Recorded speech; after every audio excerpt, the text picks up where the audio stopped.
আশাবাদ যাতে কর আসলে তুমি কাল্লা করলাম নাই রে সাবান শ্যাম্পু ডইলা খাসাবাদ যাতে কর আসলে তুমি কাল্লা করলাম নাই রে সাবান শ্যাম্পু ডইলা হাতের কাছে পাইলে তুমি দেব একটা কানটা দিব মহিলা। এই তো এদিকে সন্ধ্যার আগে আমি শরবত ভিজিয়ে রাখি, কারণ হচ্ছে সন্ধ্যার সময় ইফতারি বানাতে বানাতে অনেক লেট হয়ে যায়। তার জন্য আগে থেকে প্রসেসিংটা করে রাখি, যাতে ইফতারির সময় ফ্রিজ থেকে শুধু ঠান্ডা পানিটা বের করে এনে মিশালেই হয়ে যাবে। আর সাথে লেবু দিই ওই পানি দেওয়ার সময় একসাথে। আর এদিকে আমি আর আমার যা মিলে মজু খাচ্ছিলাম আর গল্প করছিলাম, বলছিলাম আমাকে গ্লাস ভরে দাও, না দিলে আমি খাবো না। ও বলছিল আপু আপনি খেয়ে নেন তারপরে দেবো আরও। এটা দুষ্টামি করছিলাম দুজনে বসে। আর এদিকে পাউরুটি দিয়ে আর হচ্ছে খেজুর দিয়ে দুধ দিয়ে ভিজিয়ে রেখেছিলাম। এটা হচ্ছে আহাদের বাবা খায়। এই তো আর এদিকে দেখেন ছেলে প্রাইভেট থেকে সেই ব্যাগটা বিছানার উপর রেখে দিয়েছে। আর এদিকে আরেকটা জিনিস হচ্ছে শসা। আমি জীবনের প্রথম দেখলাম একটা শসার ভিতরে হচ্ছে দুদিকে হচ্ছে বিচি। আমার শাশুড়ি বলছিল এটা যমজ শসা, তাই নিয়ে আমরা একটু হাসাহাসি করছিলাম। আর সবাইকে, আমার দেবরদেরকে, আমার হাজব্যান্ডকে, আমার শাশুড়িকে সবাইকে খাওয়াচ্ছিলাম একটা একটা করে, যাতে সবার যমজ বাচ্চা হয়। আর এদিকে হচ্ছে মুগের ডাল দিয়ে রুই মাছের মাথা দিয়ে রান্না করা হয়েছিল।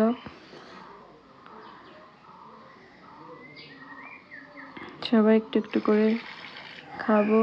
আর এদিকে হচ্ছে ভেন্ডি ভাজি করেছিলাম। আজকে রাতের খাবারে এই ছিল রাতে খাবার জন্য। আর এদিকে ইফতারি আমরা খেয়েছিলাম। আর এসব হচ্ছে আমার শ্বশুরের জন্য রেখে দেই এরকমভাবে সাজিয়ে, সে নামাজ থেকে এসে খাই। আর এই তো ছেলেকে দুপুরে খাওয়াচ্ছিলাম মুরগির মাংস দিয়ে ভাত।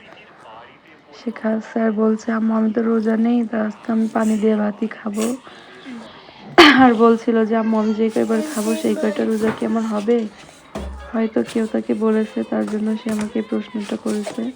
আর এদিকে দেখেন সে আমার নতুন জুতা গলায় লাগাচ্ছে, মাথায় লাগাচ্ছে, বলছে আমি এখানে পড়লে কেমন হবে।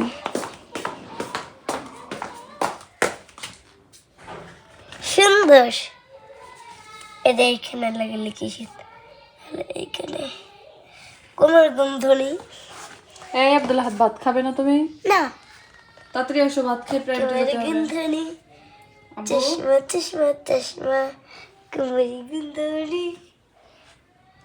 তাড়াতাড়ি এসো বাবা, তাড়াতাড়ি এসো। এখানে পান, এখানে যদি একটা এরকম বিয়ের সময় এগুলো পারেন না, এগুলো যদি এখানে দেয় তাহলে কেমন হয়? এটা কি দেখতে হয়? মানুষগুলো দেয় কি দেখতে রে?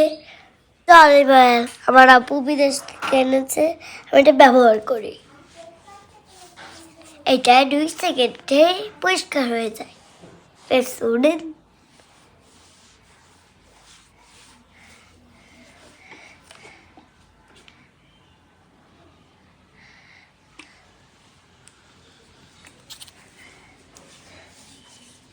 এটা হলো সেই ক্রিম যেটা আমি ঘরের মধ্যে করছি।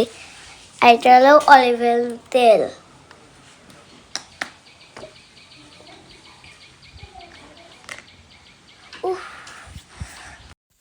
অনলাইন থেকে এবার ব্লেন্ডার কিনে একদম জীবনের মতো শিক্ষা হয়ে গেছে। অনলাইন থেকে আর কিছুই কিনবো না ভাবছি। এই ব্লেন্ডারটা কিনেছিলাম 1200 টাকা দিয়ে। শুধু শুধু টাকাগুলোই একদম বৃথা গেছে। ব্লেন্ডারে শুধু একদিন ব্লেন্ড করেছি, তারপরেই নষ্ট হয়ে গেছে। এই আর ভিতরে দিয়েছি পেঁয়াজ রসুন, ধুমো উঠেছে। আর এই তো সন্ধ্যার দিকে প্রচুর বাতাস হচ্ছিল আমাদের বাড়ির বাইরে। আর এদিকে হচ্ছে মাঠের ভিতর লাইট জ্বলছিল। আর আমার ছেলে বলছিল আম্মু ওগুলোকে জিজ্ঞেস করছিল। ছোটো সময় হয়তো আমরাও এরকম করতাম। আর এই তো সে তার বাবার কোলে উঠে বাতাস খাচ্ছিল, আমরা সবাই বসেছিলাম বাতাসে। রাত্রে আসলে ঠান্ডা বাতাস হলে খুবই ভালো লাগে, কারণ দিনের বেলায় তো আমরা বাইরে থাকি আর ঘরে হচ্ছে প্রচুর গরম থাকে।